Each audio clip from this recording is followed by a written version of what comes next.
Hello students, हम लोग चर्चा कर रहे थे अवलोकन विधि के बारे में। सामाजिक अनुसंधानों में अवलोकन विधि तथ्य संकलन की एक महत्वपूर्ण विधि के रूप में मानी जाती है और अवलोकन के द्वारा तथ्यों का एकत्रीकरण करने की यह सर्वाधिक महत्वपूर्ण विधि इसलिए भी है क्योंकि घटनाओं को आँखों के द्वारा देखकर और उस बात की विश्वसनीयता को परख कर एक अनुसंधानकर्ता अपने अध्ययन के लिए तथ्य एकत्रित करता है। जब हम अवलोकन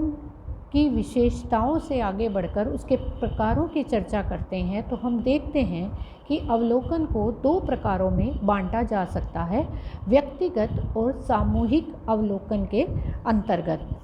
जहाँ पर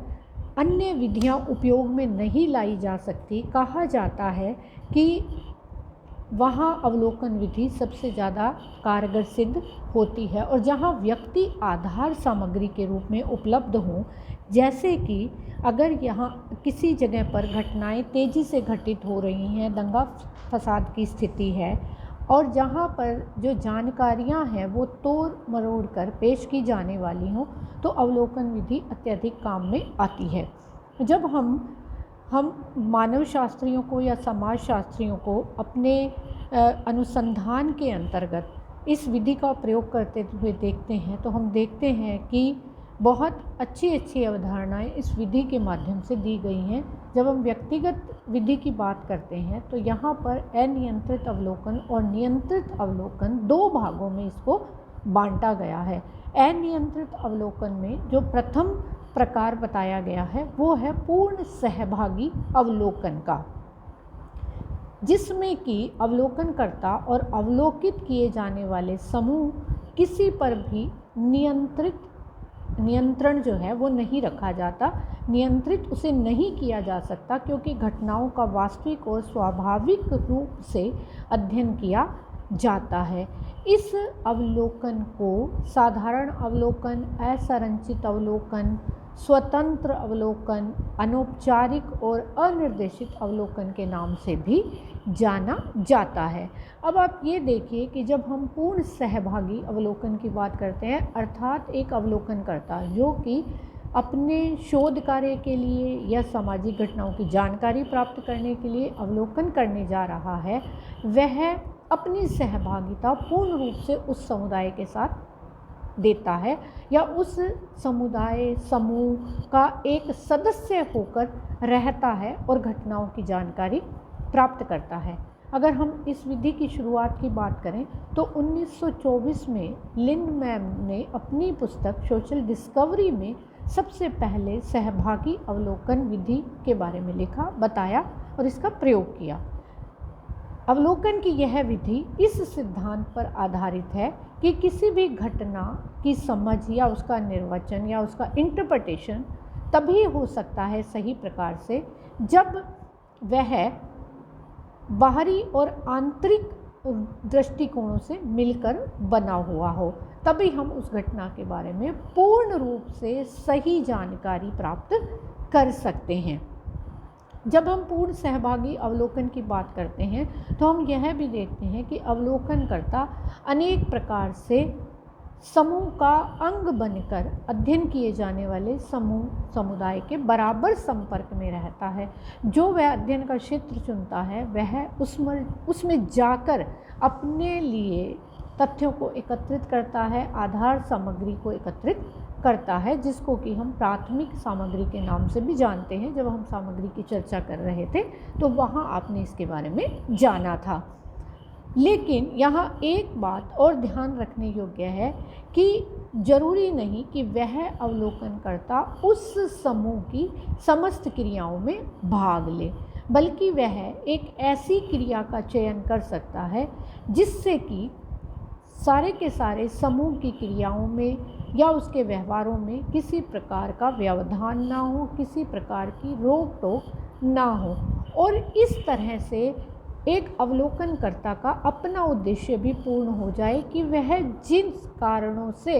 उस घटना, उस समुदाय, उस समाज या उसके सदस्यों के बारे में जानकारी प्राप्त करना चाहता है, वह उस जानकारी को प्राप्त कर सके। यहाँ पर मैं आपको एक एग्ज़ाम्पल देना चाहूँगी। जब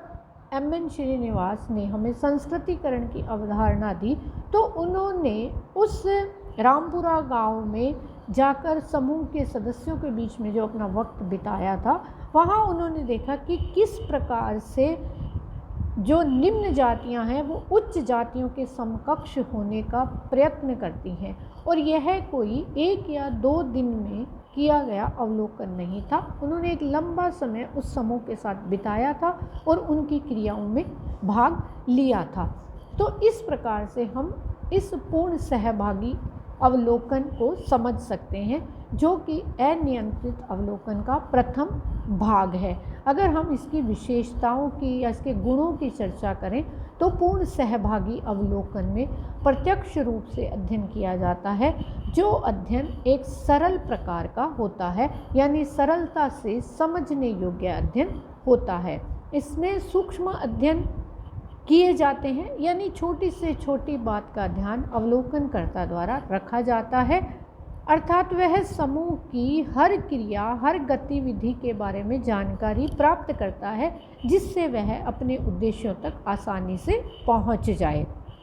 साथ ही साथ वह समूह के स्वाभाविक व्यवहार का अध्ययन करता है, इसलिए इस विधि का ये गुण माना जाता है। यहाँ वह विस्तृत सूचनाएं एकत्रित करता है, क्योंकि जब वह समूह का सदस्य हो जाता है, समूह के साथ रहता है, क्रियाओं में भाग लेता है, तो बहुत प्रकार की सूचनाएं जो कि उससे वैसे नहीं मिल सकती जब वह उनसे पूछताछ करे, साक्षात्कार करे या अनुसूची को भरवाए, लेकिन जब वह अवलोकन करता है तो उन सूचनाओं को वह प्राप्त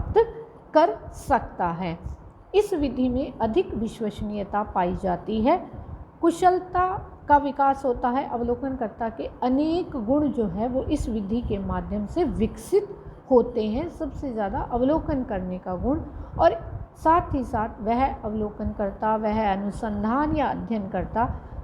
उन संवेगात्मक परिस्थितियों का अध्ययन करता है जिनमें वह घटना विशेष होती है, जो उसके अध्ययन के लिए काम में आने वाली है। लेकिन फिर भी इस विधि के कुछ दोष बताए गए हैं। जैसे कहा जाता है कि कभी भी समुदाय में एक अध्ययनकर्ता की पूर्ण सहभागिता संभव हो ही नहीं सकती है, और जब वह यह बताता है कि वह किसी अध्ययन के उद्देश्य से आया है तो समूह के व्यवहार में परिवर्तन आवश्यक रूप से दिखाई देता है, चाहे वह कितना भी सामान्य होने की कोशिश करें। यह भी कहा जाता है कि सूचना संकलन का संकीर्ण क्षेत्र अवलोकनकर्ता के पास होता है, वह अधिक सूचनाएं नहीं प्राप्त कर पाता है और उसका व्यक्तिगत प्रभाव जो है वो उस पर पड़ता है, यानी उस अध्ययन पर पड़ता है जो वह करने जा रहा है। और इसलिए ऐसे अध्ययनों में वस्तुनिष्ठा या ऑब्जेक्टिविटी का अभाव पाया जाता है, जिसकी कि सामाजिक अनुसंधानों में सबसे ज़्यादा महत्ता है। साधारण तथ्यों की कई बार अवलोकनकर्ता अवहेलना कर जाता है, वह साधारण तथ्यों को नहीं ले पाता है, नहीं समझ पाता है, बजाय उसका ध्यान कुछ जटिल तथ्यों की तरफ चला जाता है। और साथ ही साथ आलेखन यानी रिपोर्टिंग की समस्या भी बनी हुई रहती है कि वे किस प्रकार की घटनाओं को लिखे, उन्हें अपने पास रखे और किन को छोड़े। कई बार वह अवलोकन करते करते भूल जाता है कि मैंने किन घटनाओं को किस रूप में देखा था। फिर उसकी भूमिका के सामंजस्य में भी कठिनाई उत्पन्न होती है कि जिस समूह या समुदाय में वह रह रहा है, क्या वह उनके साथ पूर्ण रूप से सहभागी हो पाता है या नहीं हो पाता है। और इसलिए यह विधि अत्यधिक खर्चीली विधि मानी जाती है, क्योंकि उसको स्वयं को उस समूह के अंदर रहना के लिए तैयार करना होता है, उनके साथ अनुकूलन दिखाना होता है। लेकिन फिर भी पूर्ण सहभागी अवलोकन की महत्ता को या उसकी विशेषताओं को कम करके नहीं आंका जा सकता, क्योंकि सामाजिक अनुसंधानों में पूर्ण सहभागी अवलोकन के द्वारा अनेक अध्ययन किए गए हैं और अनेक अवधारणाएं हमारे सामने आई हैं। धन्यवाद।